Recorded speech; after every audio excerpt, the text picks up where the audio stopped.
Pride. A powerful word, to say the least. In America, June is Pride Month, and every year, Pride Month comes again, and I can't help but wonder to myself, what does pride mean to me?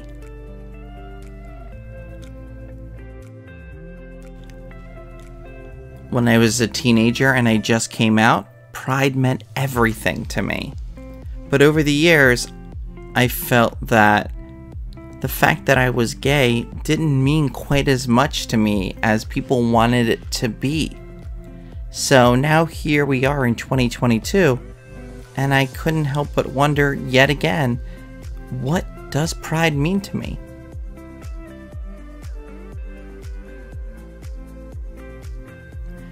In an effort to find the answers to what pride means, I asked assistance from some members of the community, and this is the result.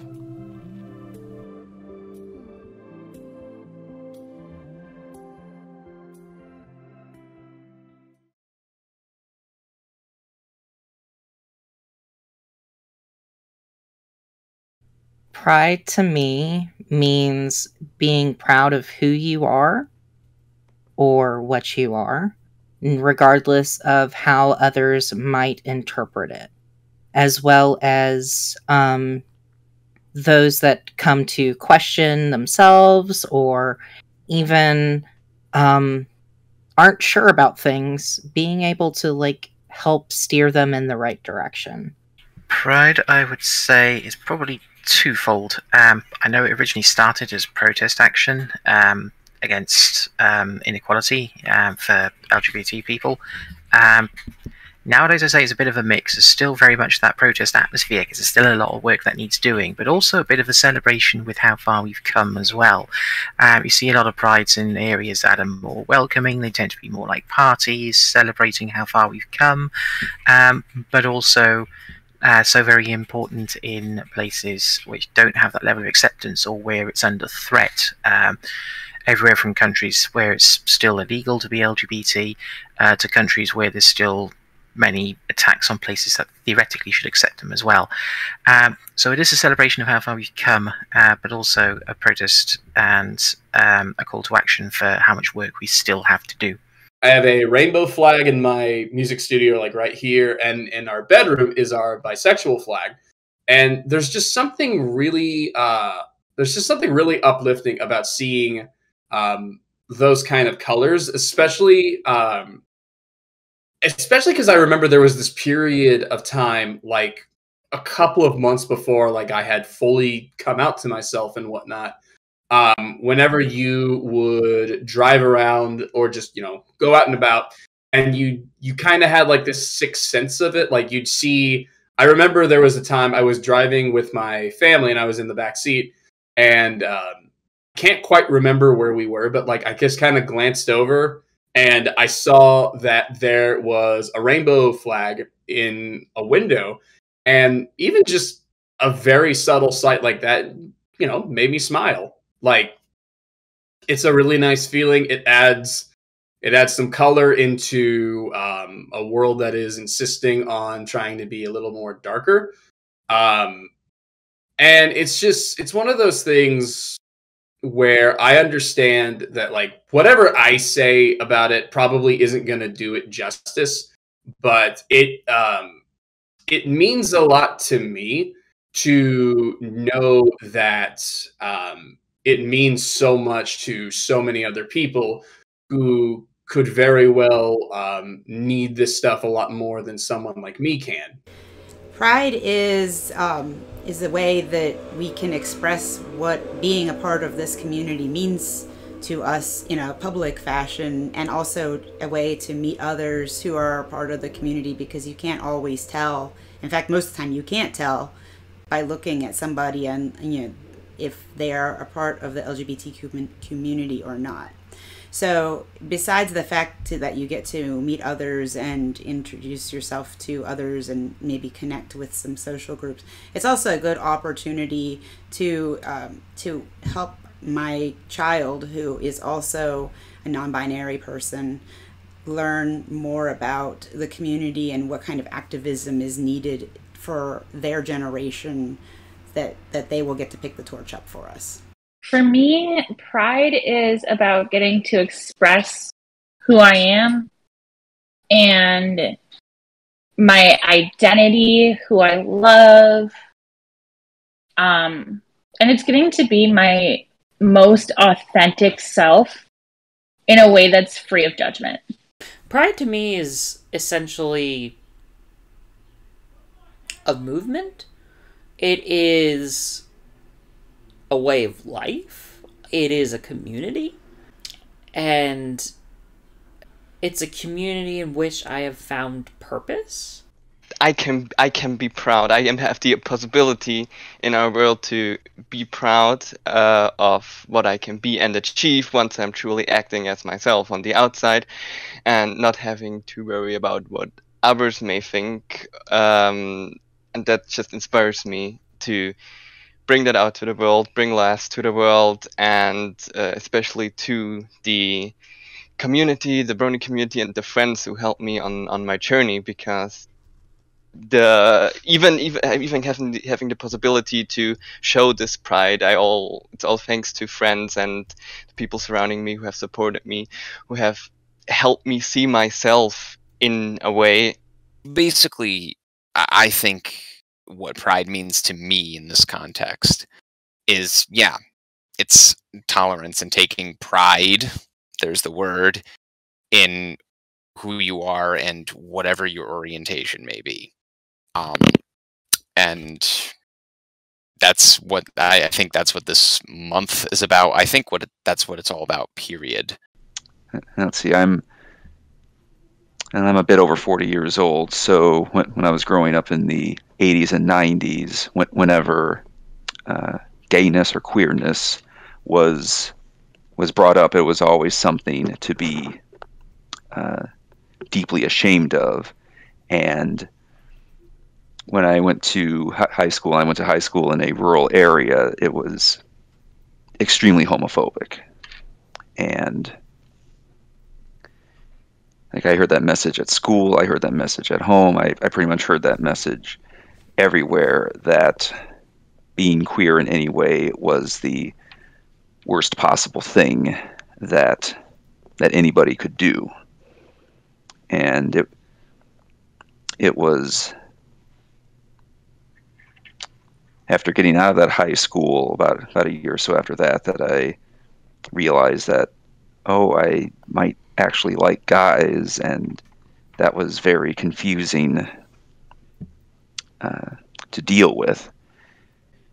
And then in late 2001, not long after the terrorist attacks on September 11th, that event really, it maybe it's a pat answer to say that it scared me back into the closet, but it was definitely a factor that made me closeted to myself, and I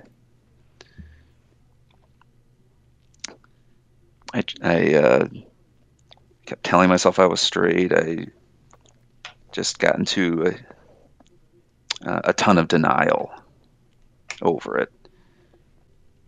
It was just before the pandemic that it just got to a point where I couldn't reasonably. No, it wasn't like that. I just had a sudden realization that, oh, I might actually be bisexual, and maybe this will explain it. And I found out it was a lot more complicated than that, and that I was able to, like, I did my research on it, and I realized, hey, this seems to fit really well. And then, though it was very difficult, I did tell my wife about it. Came out to her, and that went well. Though it is definitely something that we're still working through. Though, to answer the original question, I feel pride because I was told for so long to feel ashamed, and those voices that are saying be ashamed are still very loud. And so for me, it's like, yes, I'm not out in every aspect of my life. But in the ones that I feel comfortable doing so, then I definitely take pride in who I am and how I feel, and I'm not going to feel ashamed of that. I got a lot of wonderful answers for this question, but I was not satisfied with just one answer to one question, and I needed to know more information.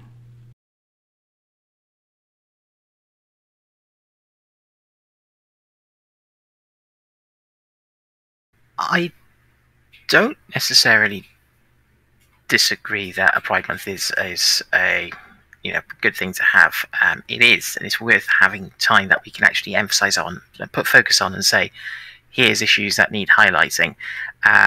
But it's important to remember that those issues don't go away, even if a lot of companies tend to forget about us afterwards. The typical story about how a lot of companies will put on their rainbow avatars for their social medias and stuff, and as soon as June is over, they take it away.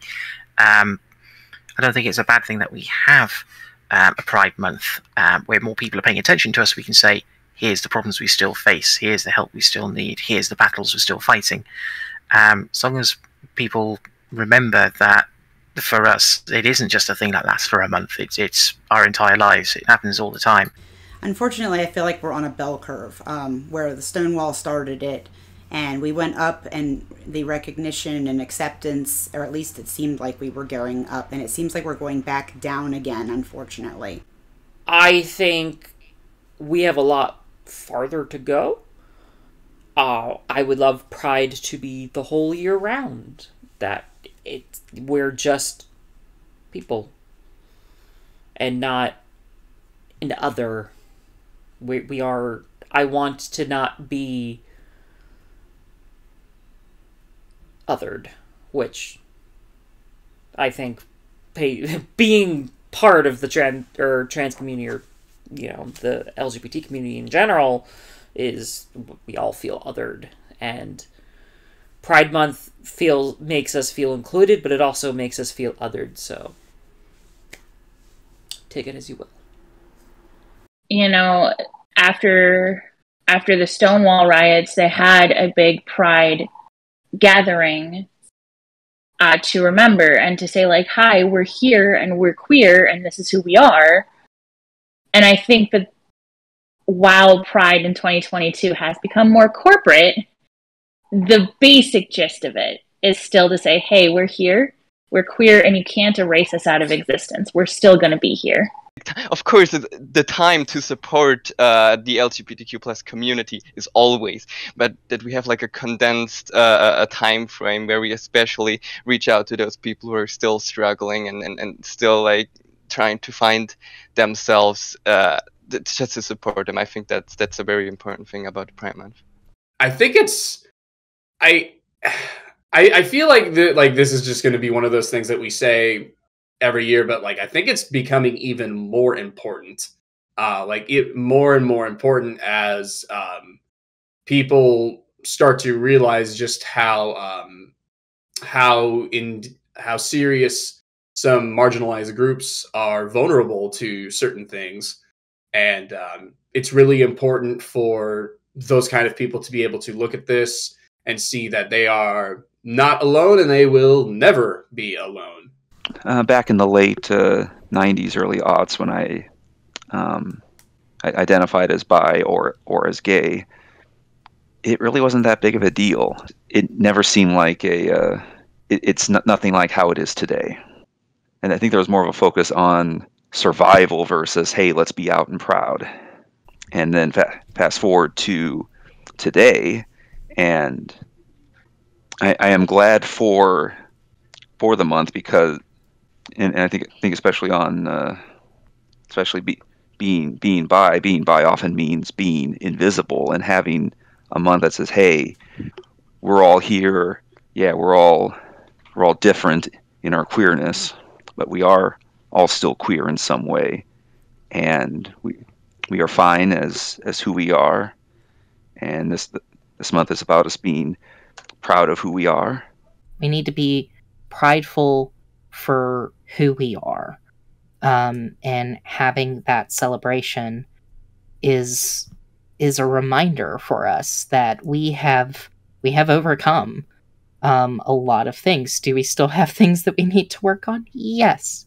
But I think the celebrations that happen, whether they be online or in person, are beneficial to telling people that we're still here, we still matter, we still care about each other, as well as making it so that we are recognized.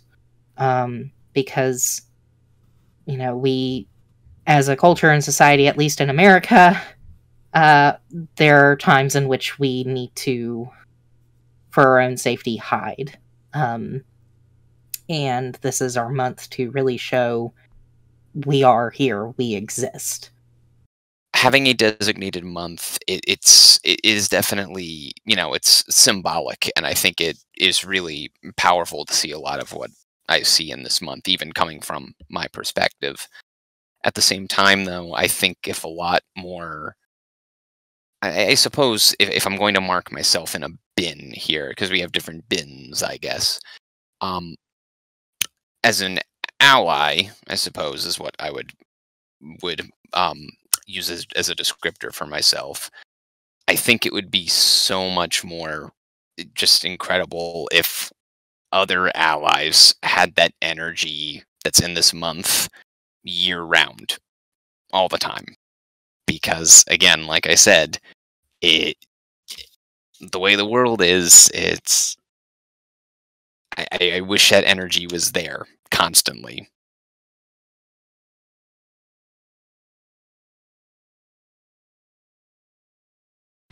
In the cosplay, anime, and brony fandoms, yes. In the Magic the Gathering fandom, no. That one is a little bit tricky, especially because I still, even though I'm non-binary and questioning at some point and potentially transitioning completely, that fandom is not a good one for women and non-binary people. Although it's getting better. But that's still to say there's a long way to go, and especially locally, it can be an issue. Nationally, it's not so bad, but locally, it's more of a problem. You sometimes get with fandom circles where there's like a bit of a mix. You'll either get basically a microcosm of people generally. Most people are accepting, some people aren't. You get that kind of like very focused in fandoms normally, but certain ones, especially those that are based around things that are considered very like gender non-conforming, or otherwise maybe unusual and different to the norm. In this case, I'm part of the brony fandom, so like there's a lot of people who are more accepting, kind of like the more feminine side, the feminine aspect of enjoying My Little Pony. So a lot of the fans have actually been very welcoming, very accepting. I've been to, I don't even know how many conventions at this point. And every convention that I've ever been to, I've seen people either cross-dressing or dressing how they would prefer to dress. I've commented on, people wearing skirts and that kind of thing, and I'm like, oh my god, that's a really cute skirt, and they're like, thank you, this is the only place that I get to wear it. And to me, that means a lot. It's an open, safe space. And I think that's something that needs to be perpetuated throughout pretty much every fandom. At least the ones that I'm in. Anime, brony, furry. I can't think of any others right off the top of my head, but I mean, I see it at every single thing.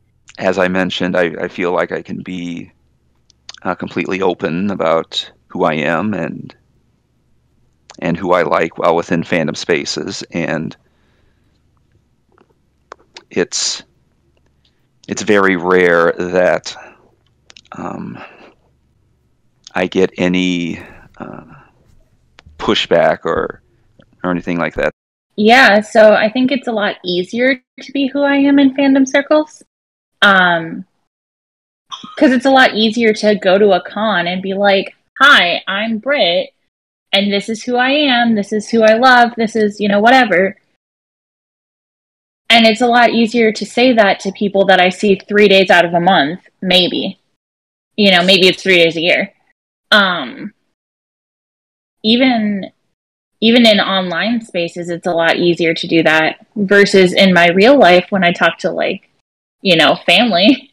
Not saying that fandom isn't real life, but when I talk to family or friends or people that I see on an everyday basis, it's a lot harder to say hi, this is who I am. There's more judgment and more condemnation for that statement.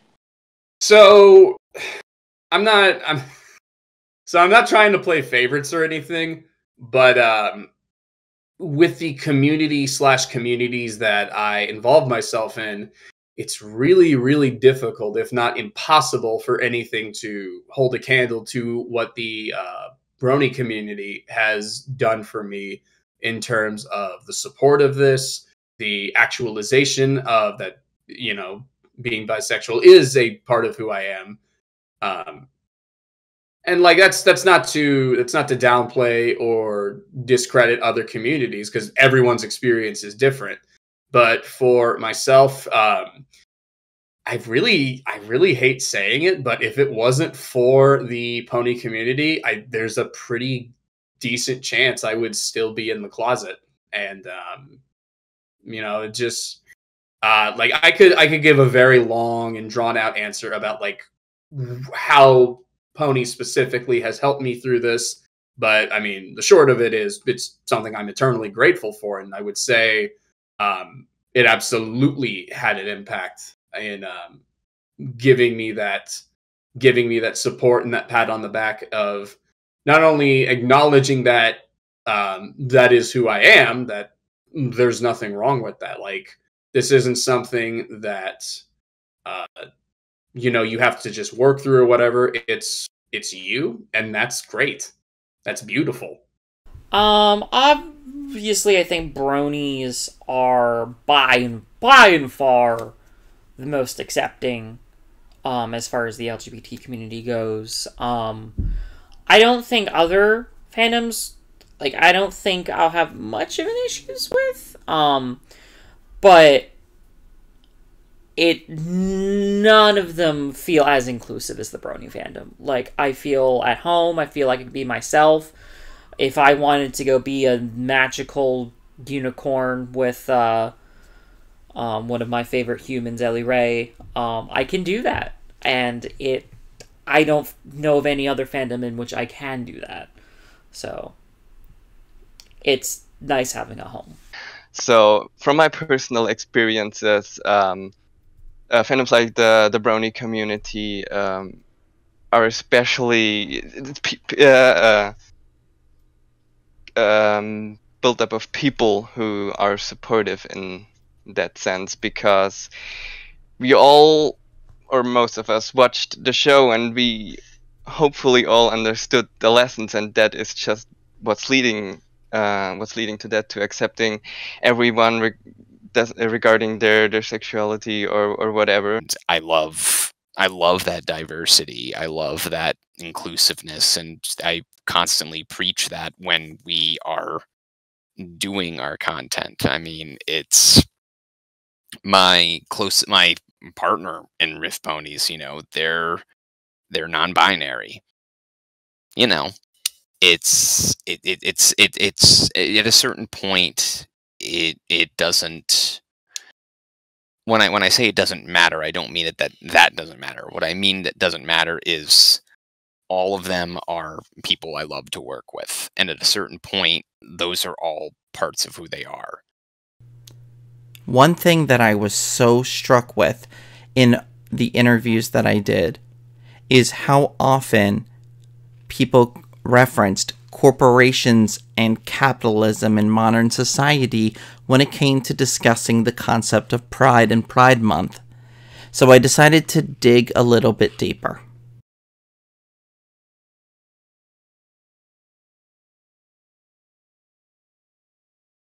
I understand the impulse. I understand the impulse to, I guess, I don't want to say doom and gloom, but to express a lot of frustration that, you know, all these big corporations and whatnot, for 30 days just pretend to care about us and be like, oh, right, you know, they just slap rainbow colors on everything. It's like, we did it. We solved LGBT rights. Bigotry is no more. And then 30 days go by and it's back to, you know, back to business as usual.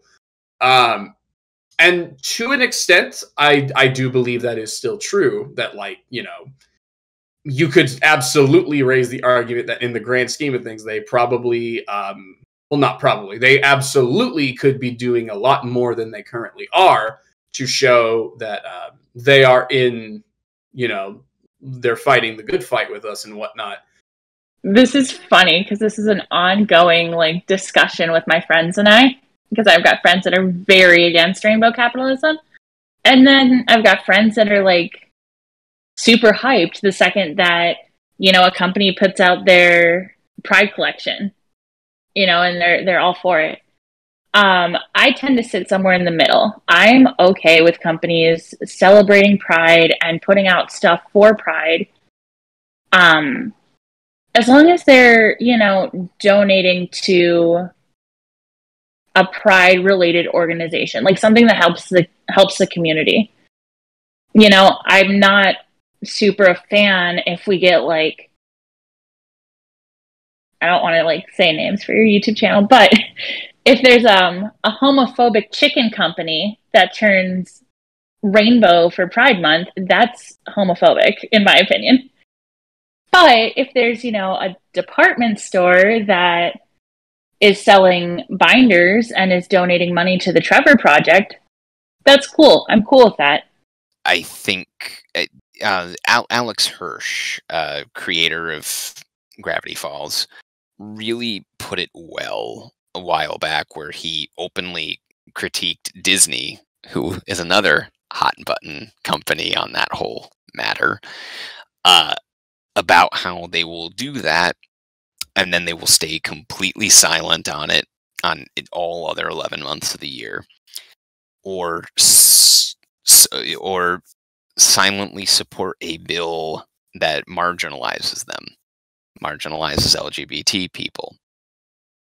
I think there needs to be, in the cases of corporations and everything, that, you know, in the month of June, they do all rainbows, like you said, and they do all of these symbolic gestures. But I really think, as I said before, as I was making the point about, it needs to be all 12 months of support, not just 1 month of overwhelming support. It needs to be 12 months of overwhelming support.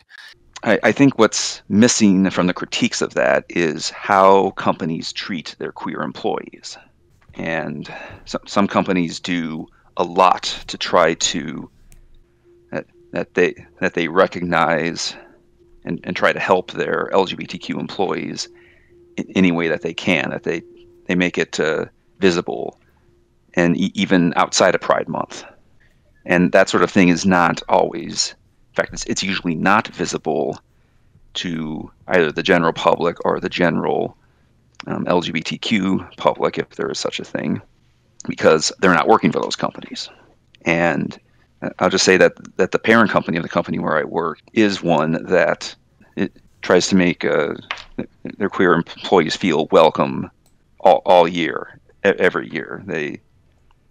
I think they've definitely gone out of their way to make queer employees feel included and accepted.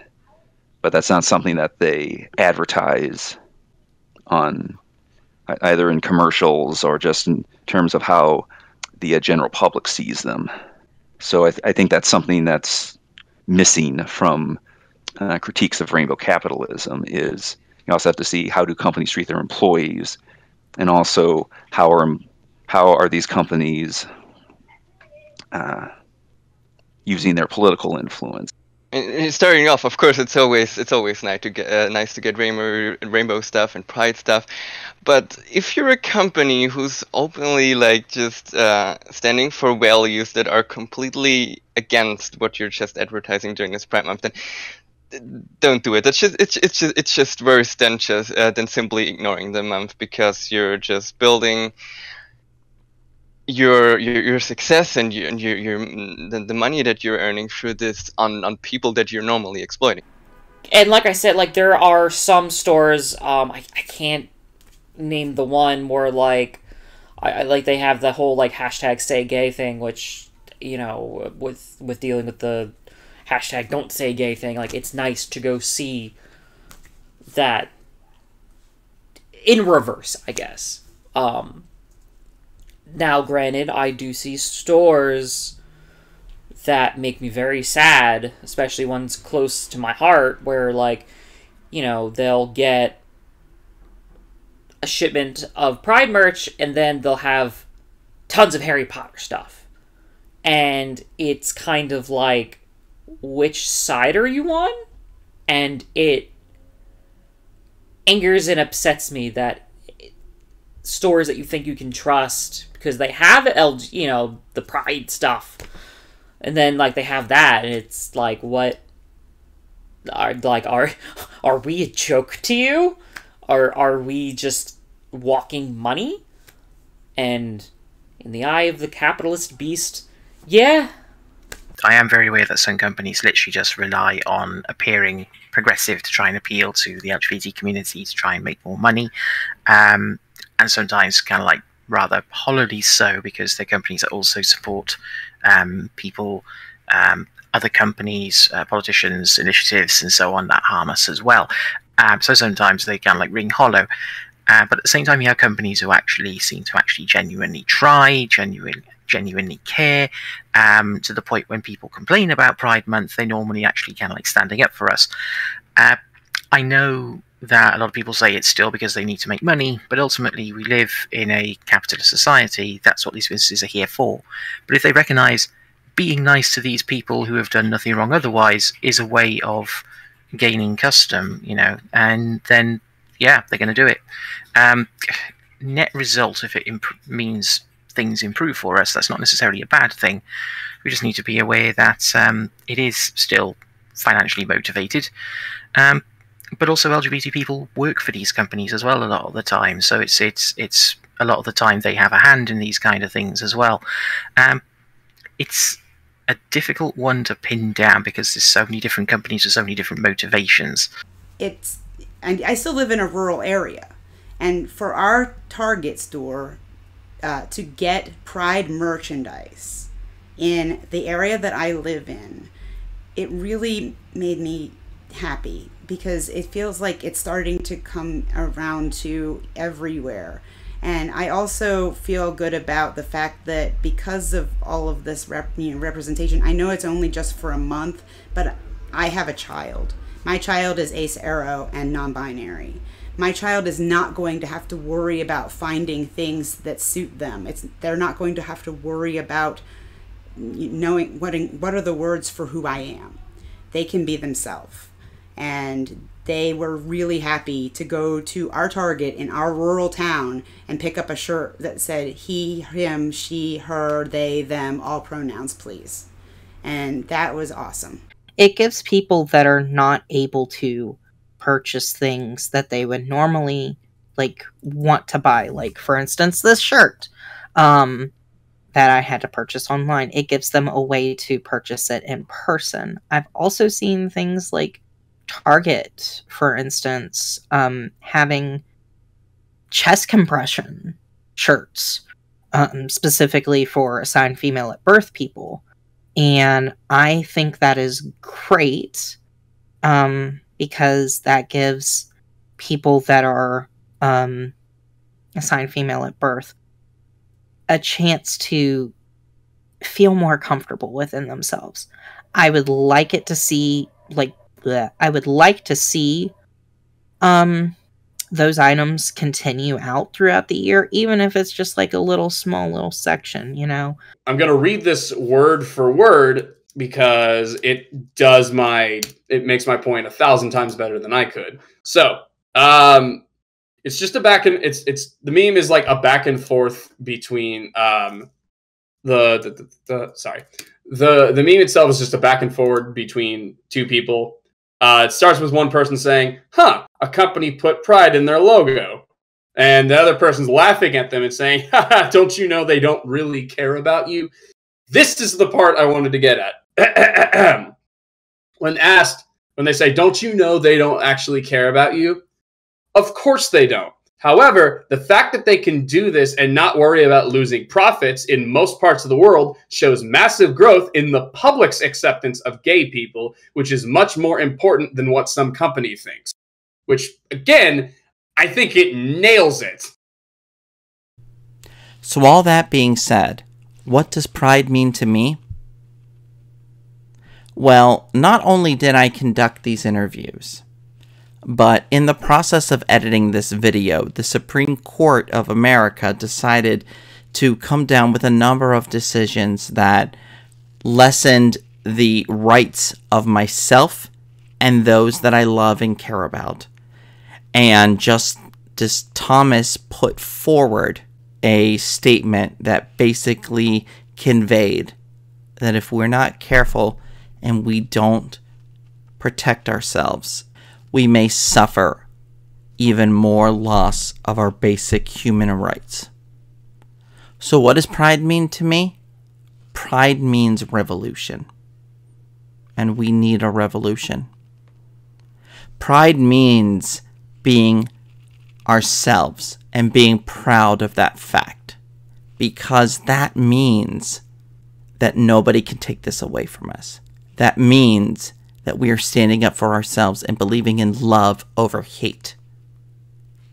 And not only did I take this in and of myself, I asked those who I talked to if they could say anything to anybody watching this who was also frightened or in the closet, perhaps, what they would want to say to them.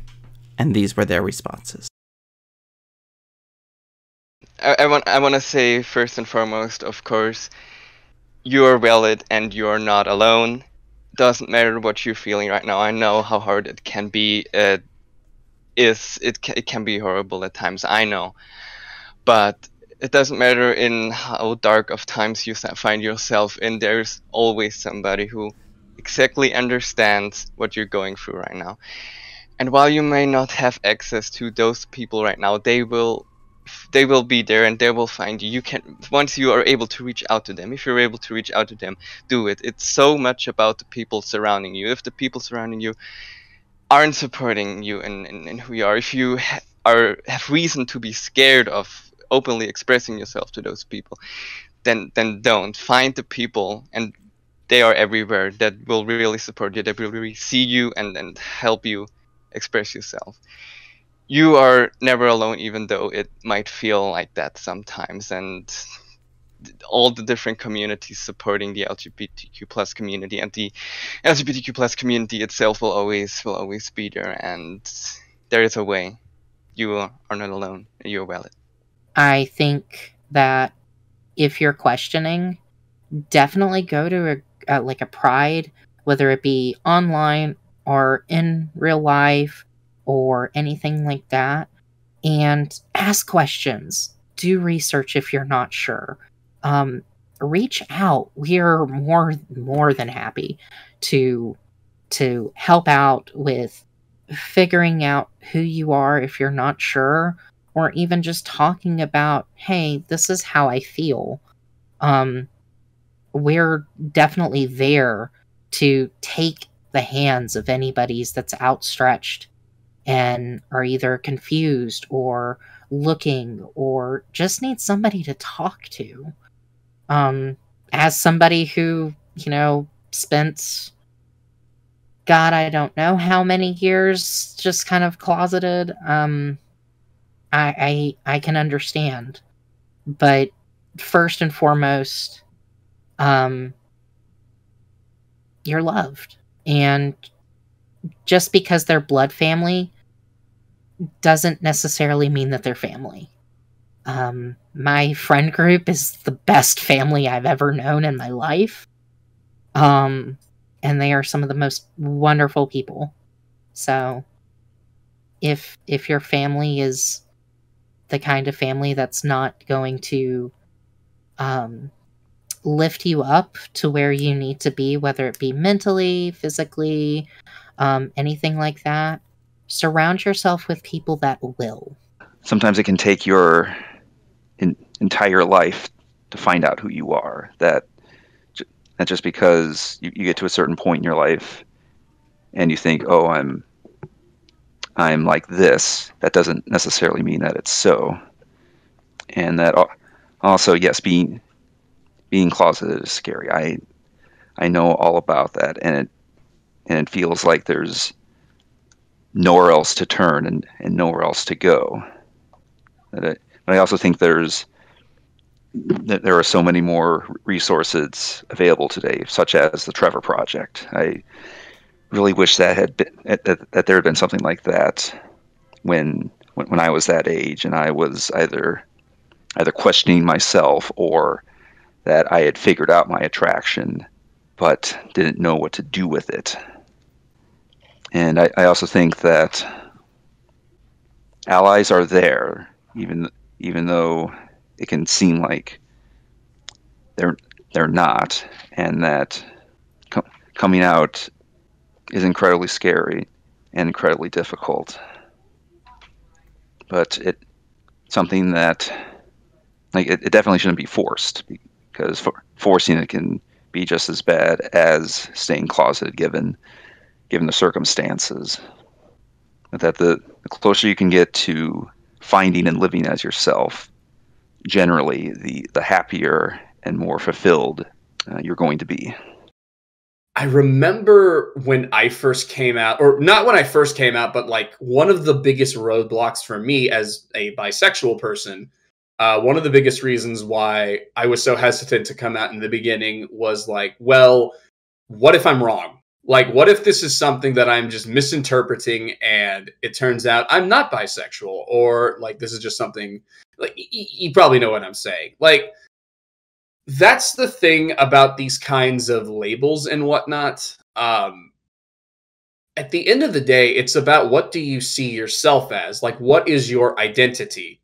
What are you comfortable identifying as? And as time goes on, our identities can change. Like, if someone goes from, I think we talked about this the other day, actually, where like when you decide on like what you're comfortable identifying as, like in my case, I find comfort in identifying as bisexual. If somewhere down the road you decide you feel more comfortable in your own skin identifying as pansexual or demisexual or whatever else, that's perfectly okay. We're people. We change. Our identities change. There's like when you decide on a label like bisexual or pansexual or whatever, it's not like some weird contract that you sign where it's like once you choose this label, you can't change it, which is a real worry and a fear that I used to have. And looking back on it, it's just so silly. Like, it doesn't make any sense. And like, even if someone were to have a problem with that, it's like if you said, so I identify as pansexual, and someone says, well, a year and a half ago, you identified as bisexual. What's going on here? It's like, does it matter? Like, at the end of the day, it's all about like it's your life, it's your identity. What are you comfortable as? And if that changes, then God bless it. Who cares?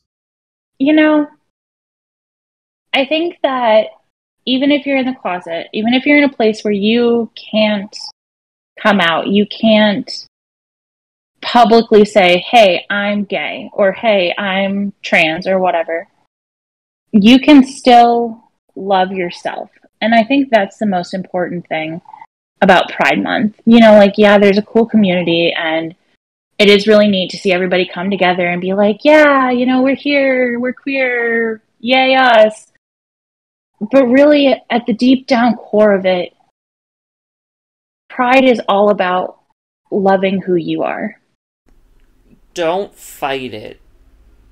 Go with the flow of the river. And that, I mean, I could make a whole video or tirade about it.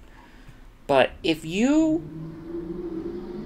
have the feeling that maybe you might be a little different, maybe, you want to dress up like a girl, maybe you do, you're a guy that likes other guys, or a girl that likes other girls, or everything in between. Take that feeling, run with it. Don't be ashamed of it. Explore yourself. Go with that feeling. Go with the flow of the feeling. And I think ultimately you will end up where you are meant to be. And whether that's, experimenting and then you realize that you are a cisgendered straight person, then awesome. Great for you. You've explored your options, and you've explored yourself, and you learned about yourself. That's important. And the same thing is, maybe you might end up transitioning down the line or whatever. Don't be afraid of whatever outcome ends up being the outcome. You're just, no matter what, you are you. You are purely you. I will definitely admit, as someone who is, I know what I am at this point. I'm a very different perspective than what a lot of other people are, and that will likely be featured in this. But that being said, I've definitely had moments where I've thought about it, and I'm like, well, what do I see myself as? Because I've asked questions a few times for sure, but eventually I've found myself where I am, and I've found, oh well, this is what I comfortably am. This is what I feel. But for the people who may be unsure, what I personally feel and what I've found through these communities and the fandom online, everything, is you will find your people, I guess, is what, and that's a weak way of putting it to start off, but I can divulge that further, is you'll find the people who will love and accept you for who you are, I feel. It's a very general thing to say, but I mean, I thought I wouldn't, and then I found a community that did. I constantly am wowed by just the amount of love that communities like this have for who I am, because as anybody who knows me knows, in this community, I don't have a high opinion of who I am. But everyone else who's around me seems to have a high opinion. It seems to pick up the slack on that. I often tell people, in the early stages, how I kind of understood who I was and found a name. When I was 18, I went to college. I took a course in college about differences. It was a special course for for people in the honors program, and we were getting into at the time it was LG. It really wasn't any representation of anybody but lesbian, gay, bisexual. And I remember it hitting me that bisexual was a word for me at the time. I identify as pan now, but bisexual was the word for me at the time. And I remember being so scared because, oh my gosh, I'm going to go to hell because I'm not, this isn't right. This isn't right. And, it was really scary. And so that night, because at this point, of course, I was still very, very religious, I spent about an hour praying and basically, I just need a sign. Am I okay? If the sign says no, then I won't ever speak of this again. But if it just show me that I'm okay, And I went to sleep, and then when I woke up in the morning, the sun was cutting through the trees in rays, and it was shining down on my bed. And I remember thinking that I was okay. That was just how I was supposed to be, and I could own that. And the God as I knew it didn't make mistakes, and I wasn't a mistake. This is who I am. So if somebody out there is in a situation like that where maybe you don't have the support of your parents, I still don't. Maybe you don't have the support of your community, you're going to be okay. Find something, find what you know, and run with it, and ask the questions. See, ask people online if you know anyone. At least we have that now. We didn't have that in 1995 when I came out for the first time, because it's been, wow, it's almost been 30 years. But you're going to be okay, and you are who you are for a purpose and a reason. And don't ever let anybody tell you otherwise. As cliche as it may sound, I would say that night is always darkest before the dawn. I know that phrase has come up before in fantasy, in science fiction, in all kinds of stories. It's a very cliche line, basically saying things will get worse before they get better. But that is always the case, because yes, things can look tough now with attacks going on against LGBT communities and such. But the world is better. People are better. People are decent. The majority of people do support us. So if you're scared, if you're worried about coming out, how people might react, how people might feel, how people might respond, by and large, people will surprise you with how good they can actually be. And I would say trust in people. Yes, there are issues still ongoing. There are still fights to be had. But we are getting there as a society, slowly and surely. And also as well, remember that your strongest allies are your fellow LGBT. There's people who will try and pull the community apart, as you see with the trans community in the UK, for example, basically trying to forcibly separate it from LGBT, that kind of thing. Don't let them maneuver you into ideological arguments about which queer identity is the best or the purest, all these different labels, different identities. Don't let them pull you apart from your fellows, from your community, because same principle as a union, we are stronger together. So stick with your buddies, stick with the LGBT community, and stay the course. Things will get better, and we'll get there together.